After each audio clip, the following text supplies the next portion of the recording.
You're not unfocused. You're overstimulated. Say that to yourself right now. Let the words sink in. Feel the truth of it in your body. For too long, you have carried the weight of a false story, that you lack discipline, that you are easily distracted, that something is fundamentally wrong with your ability to concentrate. I am here to tell you that story is a lie. The issue is not you. It is the world we have built around you, a world that relentlessly screams for your attention. You are not failing at focus. You are drowning in input. Let's begin by identifying the primary culprit in our modern state of overstimulation. It's likely within arm's reach right now, the small glowing rectangle we call a smartphone. This device is, without question, a marvel of connection and convenience. It puts the world's knowledge in our pocket and connects us with loved ones across the globe. But this incredible power comes with a hidden cost. It is also a relentless, perfectly designed engine of interruption. Consider the notification. It arrives not as a gentle reminder, but as a precisely engineered hook. The chime, the buzz, the little red dot. These are not neutral signals. They are carefully crafted triggers, designed by teams of experts to exploit our brain's natural desire for novelty and social connection. Each one is a tiny gamble, a pull on a slot machine lever for your attention. This principle of variable rewards is the lifeblood of our social feeds. You open an app and begin to scroll, not knowing what comes next. It might be a beautiful photo from a friend's vacation, an inspiring quote, a funny video that makes you laugh out loud, or a piece of upsetting news that shifts your entire mood. This very unpredictability is what makes it so addictive. It trains your mind to constantly seek the next hit of stimulation, the next potential reward, making it difficult to disengage and return to the quiet of your own thoughts. But the assault on our focus extends far beyond social media. It's the constant, fragmented stream of emails that shatters your workday into a dozen tiny, unproductive pieces. You're in the middle of a complex task, finally achieving a state of flow, when an email alert pulls you out. The message is rarely urgent, but the damage is done. Your concentration is broken. It's the group chats that buzz with dozens of ongoing conversations, creating a sense of social obligation to keep up, to read every message, to respond in a timely manner, lest you miss out on a joke or an important update. And it's the news alerts, delivering a steady, curated diet of anxiety and outrage directly to your lock screen, keeping your nervous system in a low-grade state of fight or flight. Each of these inputs, viewed in isolation, seems small, manageable. A quick glance, a brief reply. But cumulatively, hour after hour, day after day, they create a relentless cognitive barrage. This is the reality of information overload. Your finite mental bandwidth is the price of admission. The illusion is that staying constantly connected is productive. The reality is that it fractures your attention into worthless slivers. It diminishes the quality and depth of your work, forcing you into a shallow, reactive mode. And most critically, it erodes your ability to think deeply, to be creative, and to solve complex problems. Your best, most valuable ideas will never arise from a mind that is being pulled in 100 different directions at once. They require space. They require silence.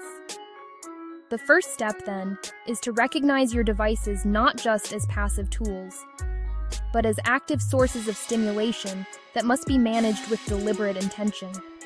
The goal is not to disconnect entirely, but to control the connection, to choose less input, and in doing so, gain more clarity. Remember this: you are not inherently unfocused. Your focus is a precious resource that is being stolen, piece by piece, by 1,000 tiny digital cuts. In our hyper-connected world, your brain is forced to process an unrelenting stream of input: emails, notifications, breaking news, endless feeds. Eventually, it reaches a tipping point. This state is called mental overload. It's a modern epidemic, but it's not a new concept. It's the point where the volume and complexity of information becomes a hindrance, not a help. Imagine your mind like a sophisticated processor with a finite amount of working memory, or RAM. When too many programs and background processes are running simultaneously, the entire system slows down, it glitches, and sometimes it freezes completely. Your brain has a finite capacity for conscious attention. Exceed it, and your performance inevitably degrades. This isn't a personal failing or a sign of weakness, it's cognitive physics. When you're in a state of overload, your crucial executive functions are the first to suffer. Things like planning, where mapping out your week suddenly feels like an impossible task. Decision-making, where even a simple choice feels monumental. Problem-solving, where creative solutions feel completely out of reach. And emotional regulation, where you might find yourself snapping over something small or feeling a wave of anxiety for no clear reason. It's like trying to have a deep, meaningful conversation in the middle of a loud concert. Your brain tries to focus on the important signal, but the overwhelming noise makes it exhausting. Essential information gets lost. Physiologically, mental overload keeps your nervous system in a constant, low-grade state of fight or flight. This triggers the release of stress hormones like cortisol and adrenaline. While useful in short bursts for genuine emergencies, a chronic drip of these hormones leads to anxiety, restlessness, and eventually, total burnout. This creates a dangerous feedback loop. Feeling overwhelmed makes you less productive, which makes you more anxious, which in turn deepens the feeling of being overloaded. Our instinct is often to fight back by working harder and faster, by multitasking.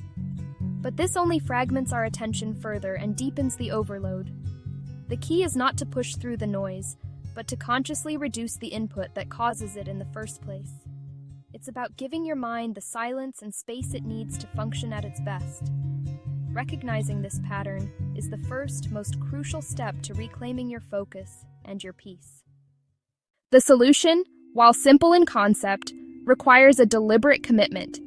You must intentionally and systematically reduce stimulation. This isn't about rejecting technology, but reclaiming your agency from the default settings of a world designed to overwhelm you. It's about creating pockets of quiet in a noisy world, giving your mind the space it needs to think, create, and simply be.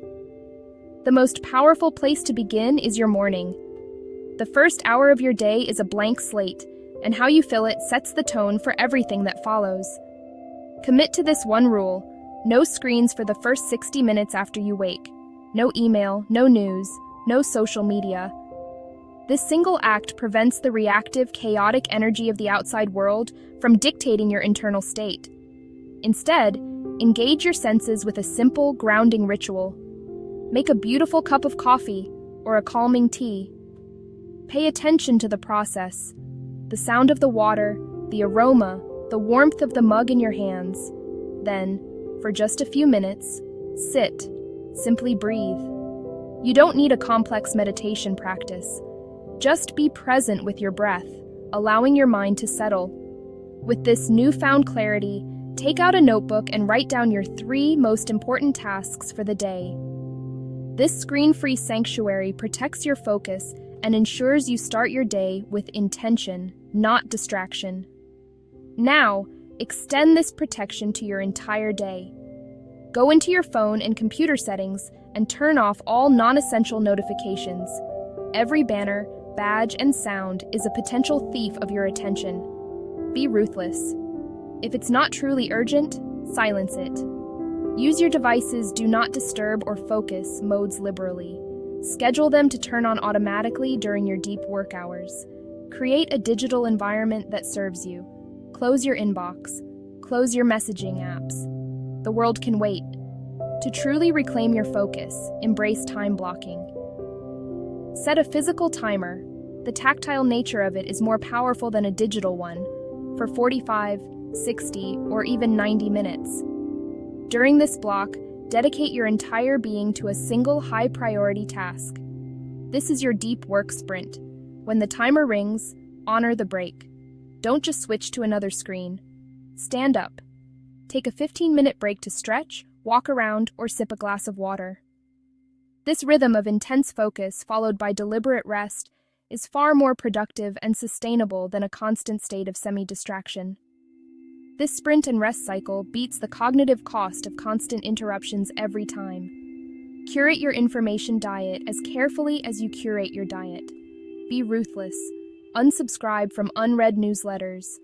Unfollow social media accounts that make you feel anxious, inadequate, or outraged. Your peace is non-negotiable. Choose 1 or 2 trusted news sources and check them just once a day, at a specific scheduled time. This prevents reactive headline checking and preserves your mental energy. Replace 30 minutes of mindless scrolling with the immersive, single-tasking joy of a physical book. When you feel your mind becoming scattered, use a micro reset. Pause. Inhale for a count of 4, hold for 4, and exhale slowly for 6. Repeat this 3 times. This simple act of box breathing calms your nervous system. Or, look away from your screen and notice the sky, the shape of the clouds, the way leaves move in the wind. Ground yourself in the physical world. Run your hands under warm water. Hold your cup of tea and truly feel its warmth. Create physical separation from your work. A simple 2-minute walk to another room and back can be enough to change your scene and clear your mental slate. These are not grand, time-consuming gestures. They are small resets, practiced consistently, that compound over time to build profound resilience and a true mastery of your attention. Focus, my friend, is not something you have to chase or force. It is your natural state. It emerges when the noise subsides. You are not broken. You are a capable, ambitious woman in an overstimulated world. The path back to clarity, productivity, and peace is not about adding more. It's about taking things away. Your journey back to focus begins today with one small, decisive action. Screen-free first hour? 1 45-minute focus block? 30 minutes reading tonight? Pick one, only one. Each time you honor it, you build trust, momentum, and power. Your attention is the most valuable currency you possess. Guard it. Invest it wisely. Focus returns when noise disappears. Subscribe for more calm, disciplined growth, and begin now.